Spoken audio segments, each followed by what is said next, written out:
Olá, caríssimos irmãos e irmãs, sejam bem-vindos a mais um áudio da Liturgia da Palavra, desta sexta-feira, dia 25 de setembro de 2020. Nós estamos ainda na 25ª semana do Tempo Comum e vamos recordar as leituras desse domingo, dia 20, que norteiam todas as leituras dessa semana. Então, vou pegar a primeira leitura e o Evangelho. Primeira leitura, Isaías 55, versículos de 5 a 9, e Mateus 20, versículos de 1 a 16, que fala da lógica do Todo-Poderoso, que difere muito da lógica do ser humano, a lógica do mundo, a lógica das relações humanas. Deus não pensa como nós. Ele quer justiça e a justiça dele é uma lógica completamente diferente do agir dos homens, tá? Bem, o santo de hoje é São Firmino. Lembrando que amanhã é dia de São Cosme e Damião, que eu já expliquei, vou explicar de novo. Não é para ficar aceitando doce. Esses santos, juntamente com Nossa Senhora Aparecida, com São Jorge, dentro das religiões afro-brasileiras, elas existem o sincretismo religioso, então eles utilizam o nome, a figura desses santos católicos, mas na intenção eles praticam culto às divindades deles, tá? Por conta disso, eu me lembrei de um livro que eu vou fazer já a indicação, então eu vou começar a fazer o pitaco, né, do dia. A indicação de hoje é o livro do padre Duarte de Souza Lara, padre exorcista português, que sempre está na Canção Nova. Se não houvesse pandemia, ele viria ao Brasil pelo menos 2 vezes ao ano. Primeiro semestre, ele sempre fazia o Misericórdia Brasil, lá do Instituto Recede, da irmã Kelly Patrícia, e no segundo semestre, por volta de outubro a novembro, ele viria à Canção Nova, em Cachoeira Paulista, fazendo o retiro, né, o acampamento, que o pessoal fala, de cura e libertação. Né? Só que desse ano eu não sei como é que vai ser. O padre Duarte Souza Lara tem um canal aqui no YouTube. Ele ultimamente anda assim bem discreto, até porque ele é padre de 3 dioceses em Portugal, mais padre exorcista, né? Então ele tem bastante trabalho, certo? Mas o livro que eu quero indicar também da editora Canção Nova, chama-se Demônio, Exorcismo e Oração de Libertação em 40 Questões. Ultimamente ele tem respondido muitas perguntas, porque realmente chegam situações que, diante do relativismo e tudo, as pessoas acabam perdendo um pouco a mão e a segurança, né, naquilo em que se deve acreditar. E não vou ler o livro, mas eu vou deixar aqui indicado, por conta da data de São Cosme e Damião, com relação ao sincretismo, né, no caso São Cosme e Damião, uma passagem que ele coloca aqui numa oração de exorcismo. Então, depois das perguntas e respostas que ele dá, ele coloca uma oração do exorcismo. Inclusive, eu tinha achado essa oração na internet. Ele tem um blog, uma página, santidade.net, com algumas orações, algumas orientações. Tá? Essa oração que está nesse livro também está disponível no www.santidade.net. Tem uma passagem aqui da leitura do livro do Deuteronômio, capítulo 18, versículos de 9 a 12, que aí eu não vou ler, vou pedir para que você procure. Essa é uma passagem importante que fala do porquê que nós não podemos recorrer à magia negra, à invocação dos mortos, e que isso é uma abominação perante Deus. Então, você que é pregador, você que é de pastoral, é da catequese, você está com dificuldade de dizer, né, para as pessoas por que não se deve acreditar em astrologia, por que um católico não deve frequentar centro espírita, centro umbandista, mesmo dentro da federação, né, porque as duas têm federações, uma federação espírita e outra federação umbandista. Por que católico não pode, entendeu? Então tem um respaldo do Antigo Testamento, tá? Outra coisa, dia 27, domingo, é dia de São Vicente de Paulo, então para quem é vicentino, né, é o dia de comemorar o dia dele. Dia 29, terça-feira, é a festa dos arcanjos, então Arcanjo Miguel, São Gabriel e São Rafael. Quem está terminando, nós já estamos na reta final, né? Quem está terminando a novena a São Miguel Arcanjo é a finalização, tá? Espero que tenha acontecido coisas boas, mas se não, muitas batalhas aí, tá? Dia 30, São Jerônimo. Aí já começamos outubro com santos importantes, né? Então, começamos com Santa Teresinha do Menino Jesus, dia 1º de outubro, e dia 2, dia do Santo Anjo da Guarda. Olha que interessante, né? Se você não tem o hábito de rezar a oração do Santo Anjo, recomendo que faça-o, certo? Vamos lá. Deixa eu ver. Dia 4, dia de São Francisco de Assis. Dia 5, São Benedito e Santa Faustina Kowalska, tá? Dia 7, Nossa Senhora do Rosário. Dia 9, agora de outubro, São John Newman, junto com São João Leonardi, tá? Deixa eu ver depois. Dia 11, São João 23, Papa, que abriu o Concílio Vaticano II. Dia 12, Nossa Senhora Aparecida. Dia 15 de outubro, Santa Teresa d'Ávila. Dia 16, Santa Edviges, para os endividados, né? Dia 17, Santo Inácio de Antioquia. Dia 18, São Lucas Evangelista. Vamos ver. Dia 22, São João Paulo II. Dia 24, Santo Antônio Maria Claret. Esse Santo Antônio Maria Claret, talvez eu fale no dia ou dentro dos 13 dias do começo de outubro, do dia 1º ao 13, primeiro porque ele é fundador da Ordem dos Claretianos, dos Padres Claretianos. Aqui na nossa arquidiocese há muitos padres, né, claretianos, e então é um santo também não muito falado, né, então eu tenho que tá falando. É um santo mariano. Que mais? Eu tenho uns livrinhos que falam sobre ele, né? É muito importante estarmos conhecendo o fundador da Ordem dos Claretianos, e sem contar que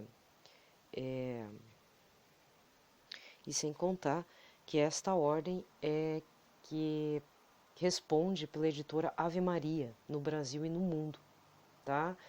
Então, a Bíblia Ave Maria é dessa ordem, né? Dessa congregação de padres. Por exemplo, editora Loyola pertence aos jesuítas. Editora Loyola, distribuidora Loyola é outra coisa. A Vozes pertence aos franciscanos, aqui no Brasil. A editora FTD é dos irmãos maristas. Quem mais? Tem outras editoras católicas aí.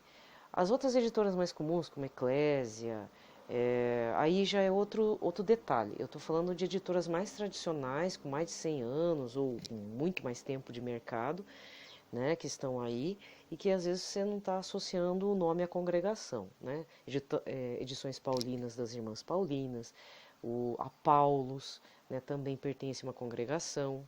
Não sei se dos Vicentinos, posso estar errada, mas a Paulos também é de uma congregação. Editora Santuário são dos redentoristas, né? Até porque envolve toda a questão da Nossa Senhora Aparecida, ali do santuário. Inclusive a base da editora é lá, né? Lá onde está o santuário, a basílica lá da Nossa Senhora Aparecida, né? Tem as outras, então, como eu falei, tem as outras editoras, tipo a Editora Imaculada do Poefa Padre, do pregador Anderson Reis. Aí são leigos que formam, né? Tem uma outra linha de editora católica que faz publicações do Padre Reginaldo Manzotti, a Petra, mas que na realidade pertence a um selo de uma editora secular, e assim vai, né? Mas eu estou falando de editoras mais tradicionais. Então, por conta disso, diante também das grandes publicações que a editora Ave Maria tem feito, então eu vou falar um pouquinho desse santo para o mês que vem, tá? Ou no dia dele, ou dentro dos 13 dias, que eu sempre faço até outubro. Lembrando, dia 25, Santo Antônio de Santa Ana Galvão, né? São Galvão. Dia 28, São Judas e São Simão. E aí, esses são os santos mais conhecidos, em outubro, tá certo? Então, eu já fiz o meu pitaco. Agora vamos fazer então a liturgia da palavra desta sexta-feira, tá bom? Mas não esqueça de ler aquela parte do Deuteronômio que eu pedi, né? Porque estamos no mês da Bíblia, é sempre importante estarmos aprendendo a fazer as leituras, né? Eu me recordo que eu aprendi a fazer leitura da Bíblia com a minha catequista, porque meus pais mesmo não liam, né? E a gente tinha que nem eu falei, lá nos antigamente, há uns 40, 30 anos atrás, as Bíblias eram gigantes. Até fiquei de tirar foto, eu não sei fazer vídeo, mas eu tenho uma edição que o meu irmão comprou na época da catequese dele, então era da década de 80, é uma edição das Paulinas, sem brincadeira, gente, parece uma enciclopédia Barça, de tão enorme que é. Então a Bíblia antigamente não era fácil de ser levada na igreja. Hoje em dia não leva por preguiça, porque a maioria vende carro, mora perto da paróquia, não, mas talvez não saiba como lidar com a Bíblia. Eu mesmo parei de comprar aquele livretinho Deus Conosco, mas assim, parei de comprar por uma questão do coronavírus, né? Não é questão de recursos, mas aí eu resolvi voltar a levar a Bíblia na missa. Não estou querendo me aparecer, é uma questão de dar testemunho, né? Como eu tenho outro livretinho que tem as indicações das leituras, que é a liturgia diária, que é um referencial muito importante, então eu grudo nele lá na Bíblia, coloco lá e faço as leituras, mesmo não sendo exatamente a tradução, mas a gente acompanha, né? Eu pelo menos acompanho para não perder o fio da meada, né? Então hoje em dia o católico que não leva a Bíblia na missa, desculpa, é preguiça, é falta de senso, é ficar preso ao folhetinho, né? Ao folhetinho de domingo. Eu tenho um pavor daquele folheto. Eu antes era muito grudada naquilo, mas aí perde todo o senso também, sabe, do rito eucarístico, aquele folhetinho caindo e tal. Talvez você me pergunte também uma situação assim, mas eu tenho a tradução da Ave Maria, mas chega lá na hora a leitura não é como está na Ave Maria. Pois é, mas mesmo assim o sentido não se perde, porque a leitura não precisa estar ipsis literis, como tá lá no livro lá de leituras, que o leitor do ministério lá da leitura, ou o padre, tem que ser igual. O sentido é o mesmo, e até bom que seja diferente. O que não dá muito certo é você levar uma Bíblia evangélica, porque se tiver uma leitura do eclesiástico, às vezes no domingo, aí você se perde, porque você não vai achar. Né? Então o certo é levar na missa católica a Bíblia católica. Pode levar até a Bíblia de Jerusalém, se você se sentir à vontade. Tá? E um caderninho de anotações também. Eu levo um caderno de anotações para anotar o que o padre fala na homilia, né? Porque a gente tem que se alimentar da palavra, para eu não esquecer e também fazer meus apontamentos. Né? Isso é muito importante. Só ouvir por ouvir, depois sai lá, vai para o almoço de domingo, de domingueira, depois, o que o padre falou? Eu não lembro. É difícil, né? Você pode até não lembrar das leituras, né? Assim, as referências das leituras, mas você não lembrar o que o padre falou, como já aconteceu comigo, e é por isso que eu levo o caderninho, né? Para anotar, isso faz uma diferença. Eu sou uma pessoa que aprendo anotando, então eu preciso anotar.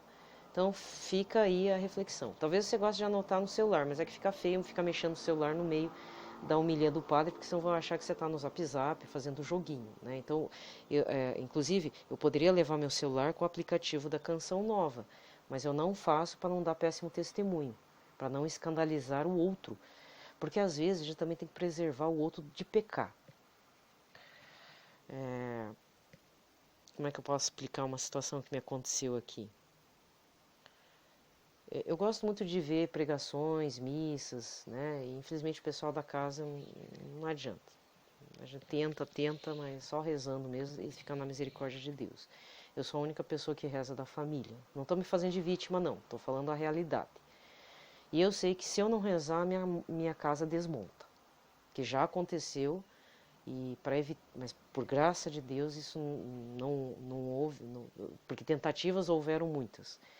Né, para acabar com a minha família.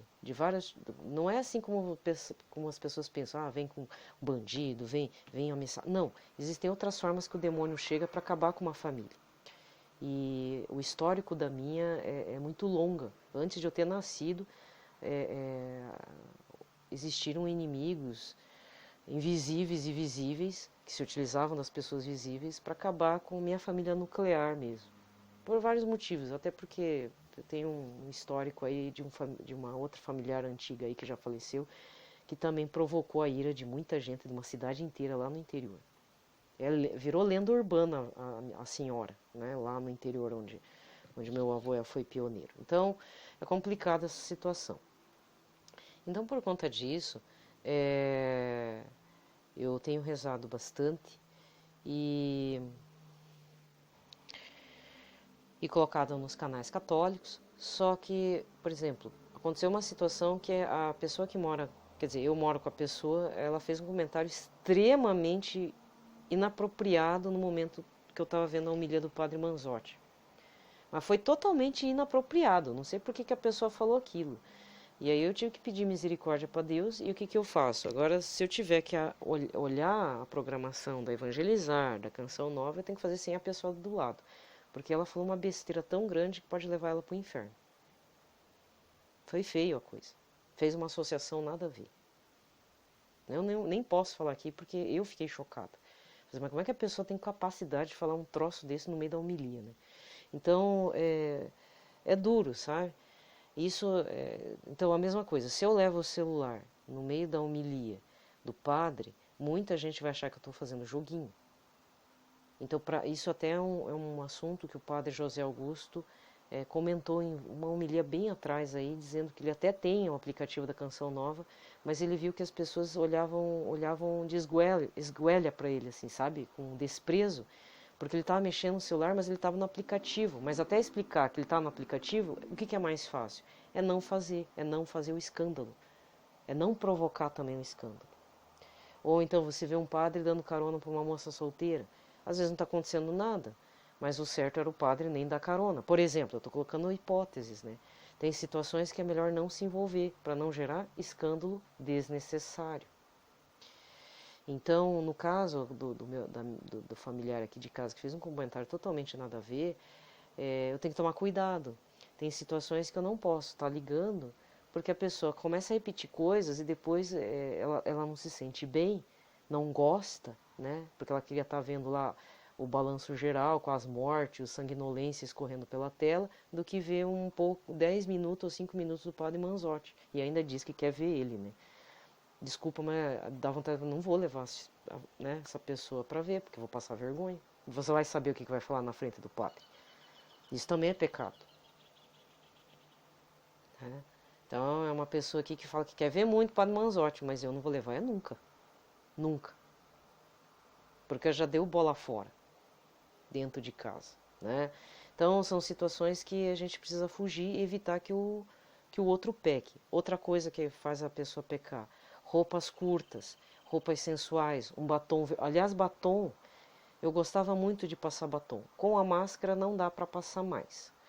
Eu comprei 3 batons no começo desse ano, tá tudo parado, que eu não uso.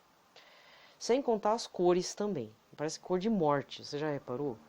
Se você é homem não vai reparar, agora mulher não é porque é o último grito da moda, para mim é o último grito do cemitério. Tá muito feio essas cores de batom. Sabe? Na década de 80, 90 até anos 2000, eram todos os batons vermelhos, encarnados e tal, hoje, sensuais. Hoje em dia parece que a gente tá morta. De batom azul para roxo e um vermelho violáceo que parece que a gente tá morta, Deus me livre usar isso, né? Então esse tipo de maquiagem também estimula alguma coisa. E pode provocar a queda do irmão ou da irmã, né? Roupa curta, roupa colada no corpo, homens também que usam roupa rasgada, tudo isso pode provocar e estimular a pessoa.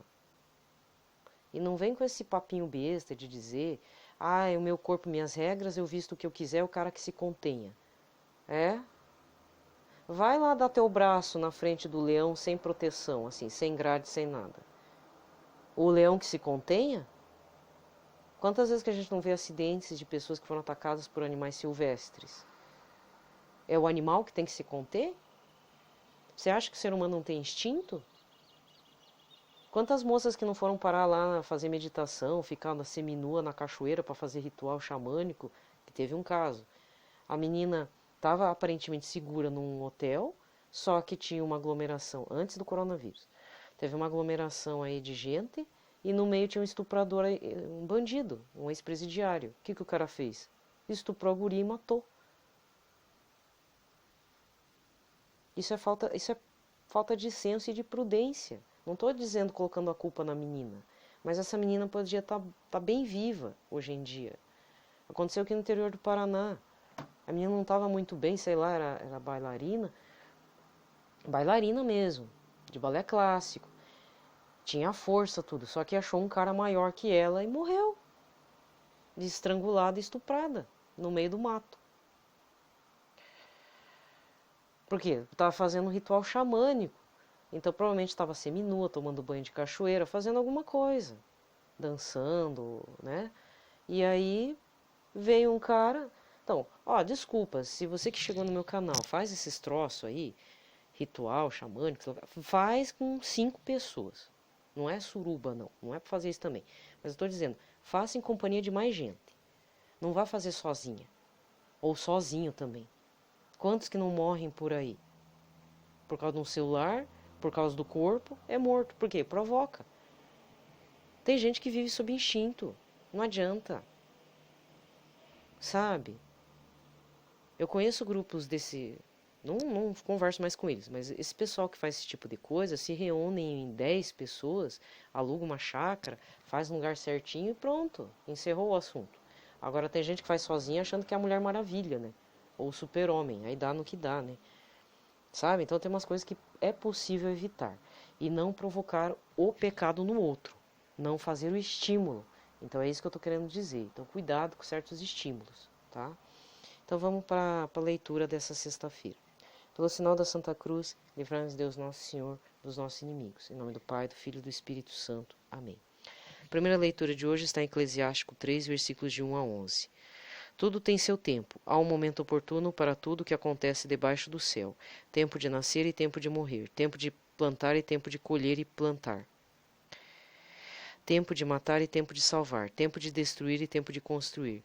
Tempo de chorar e tempo de rir. Tempo de lamentar e tempo de dançar. Tempo de atirar pedras e tempo de as amontoar. Tempo de abraçar e tempo de separar. Tempo de buscar e tempo de perder. Tempo de guardar e tempo de esbanjar. Tempo de rasgar e tempo de costurar. Tempo de calar e tempo de falar. Tempo de amar e tempo de odiar. Tempo de guerra e tempo de paz. Que proveito tira o trabalhador de seu esforço? Observai a tarefa que Deus impõe aos homens para que nela se ocupassem. As coisas que ele fez são todas boas no tempo oportuno.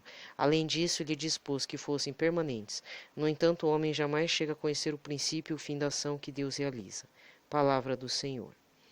O salmo de hoje é o 143 com o refrão: Bendito seja o Senhor, meu rochedo. Bendito seja o Senhor, meu rochedo. Ele é meu amor, meu refúgio, libertador, fortaleza e abrigo. É escudo, é nele que espero. Bendito seja o Senhor, meu rochedo. Que é o homem, Senhor, para vós? Porque dele cuidais tanto assim, e no filho do homem pensais? Como o sopro de vento é o Senhor, os seus dias são sombra que passa. Bendito seja o Senhor, meu rochedo. A leitura de hoje é Lucas 9, versículos 18 a 22. Aconteceu que Jesus estava rezando num lugar retirado e os discípulos estavam com ele. Então Jesus perguntou-lhes: Quem diz o povo que eu sou? Eles responderam: Uns dizem que és João Batista, outros que é Elias, mas outros acham que és algum dos antigos profetas que ressuscitou. Mas Jesus perguntou: E vós, quem dizeis que eu sou? Pedro respondeu: O Cristo de Deus. Mas Jesus proibiu-lhes severamente que contassem isso a alguém, e acrescentou: O Filho do Homem deve sofrer muito, ser rejeitado pelos anciãos, pelos sumos sacerdotes e doutores da lei, deve ser morto e ressuscitar ao terceiro dia. Palavra da salvação. Bem, aqui termina a liturgia da palavra e é possível fazer a referência desse evangelho de hoje com o evangelho do domingo passado, Mateus 20, versículos de 1 a 16. Por quê? Porque o Filho do Homem, segundo as Escrituras, os antigos profetas, viria e seria rejeitado e até morto. E ele corrobora, Jesus fala isso, ele corrobora, ele diz, o Filho do Homem será rejeitado, ele ainda se coloca em terceira pessoa. O Filho do Homem será rejeitado, judiado, castigado injustamente e morto, mas ressuscitará ao terceiro dia. Porque a lógica do reino dos céus, a lógica do Deus Todo-Poderoso, a vontade do Pai Eterno, é diferente da lógica do mundo. O que o mundo daquela época e até hoje desejamos de um Messias? uma pessoa que seja pelo menos parecido com o rei Davi. Guerreiro, altivo, temente a Deus, mas se tiver que cortar umas cabeças, vamos cortar. Entendeu? É assim. É assim que o mundo quer um Messias. Bem casado, com filhos, pacificador. Mas se for pararmos para pensar, se nem Gandhi, que conseguiu retirar o domínio inglês, né, tirar a Índia do domínio inglês de forma pacífica e ainda foi morto a bala, e vendo a vida que Gandhi levou, sabe? Não tem condições. E outra coisa, Gandhi era um leitor da Bíblia. Ele tinha um amor por Jesus. Ele tinha admiração. Tanto é que ele fez esse caminho da pacificação. Ele tecia as próprias vestes, ele era advogado, né? Ele era... Nossa, é muito interessante. Lá na Índia, provavelmente ele é considerado um deus, né? Porque devido ao panteísmo lá. Mas, na realidade, isso que é o detalhe interessante, ele queria se converter ao cristianismo, mas devido ao péssimo testemunho dos ocidentais, ele preferiu continuar na crença dele, mas conseguiu fazer o que fez pela via pacífica. Então isso também é um detalhe muito importante da vida de Gandhi. Eu gosto de falar bastante dele, porque ele é um exemplo, ele foi um santo homem, não vai entrar nos altares da igreja, mas eu creio que Deus Todo-Poderoso, o Senhor Jesus, deve estar com a alma dele. Ele, apesar de pagão, ele seguiu a palavra do Senhor. Então é só você ver a biografia de Gandhi. Ele tem uma autobiografia, inclusive, que esse, na realidade, eu nunca li, mas eu li em partes da editora Palas Atenas. Inclusive, essa editora é uma editora que publica muito material budista, muito material dessa linha de filosofias e religiões alternativas, digamos assim, né? Mas tem a autobiografia de Gandhi. Mas é importante pegar também uma biografia que fale do fim mesmo dele, né, que ele foi morto a bala. Inclusive, quando ele levou o tiro, né, ele falou o nome de uma divindade indiana, do tempo que ele aprendeu quando criança. E quando a gente vê, por exemplo, a vida de santos, a maioria, quando eles perecem, eles clamam por Jesus, por Nossa Senhora, né? Vão repetindo até expirar.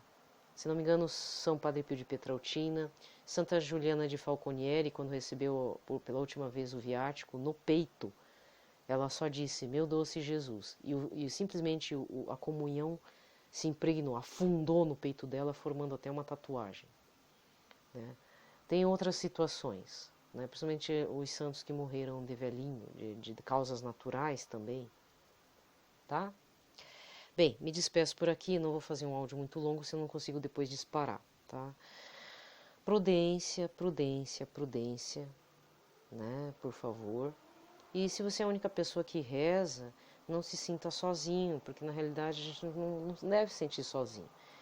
Continue rezando, não fique revoltado, não entra nas tentações desses pensamentos ruins.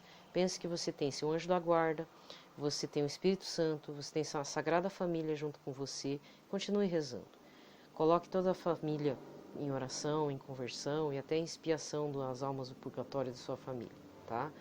Continue firme na fé, nas orações. Desejo a todos paz e bem na proteção da Sagrada Família de Nazaré.